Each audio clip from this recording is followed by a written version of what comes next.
Hello বন্ধুরা, কেমন আছো? আশা করি ভালো আছো। আমিও কিন্তু খুব ভালো আছি।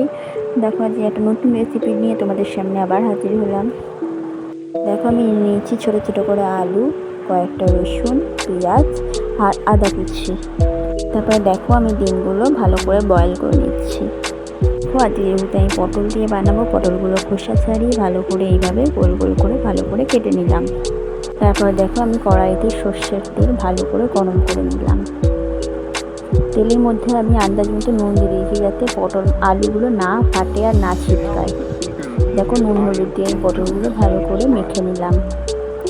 এর মধ্যে আমি মিক্সির মধ্যে টমেটো, আদা আর রসুনটা পেস্ট করে নিলাম ভালোভাবে। দেখো আমাদের পেস্টটা কিন্তু রেডি। তারপর তেলের মধ্যে আগে আলুগুলো দিয়েছি, তারপর পটল, পেঁয়াজ দিয়ে ভালো করে ভেজে নিলাম।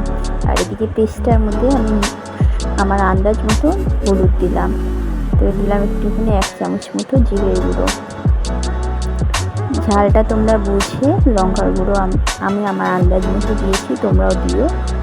এরপর দিলাম আমি ধনে গুঁড়ো দিলে ভালো আসে ফ্লেভারটা। এরপরে এই মশলাগুলো এর মধ্যে আলুগুলো ভাজা হয়ে গেলে দিয়ে দিলাম।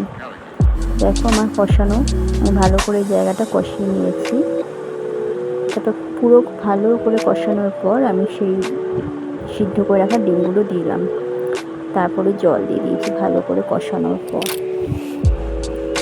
দেখো আমার ঝোলগুলো টক বক করে ফুটছে, দেখতেই পাচ্ছ। তারপর শেষ পর্যায়ে আমি এসে দিলাম মিট মশলাটা দিলে কিন্তু ফ্লেভারটা খুব সুন্দর আসে। মাংস ভাব দিয়ে দেখো আমার তৈরি ডিম পটলের ঝোল। আমার ভিডিওটা কেমন লাগলো জানিও, আর লাইক কমেন্ট শেয়ার করে পাশে থেকে।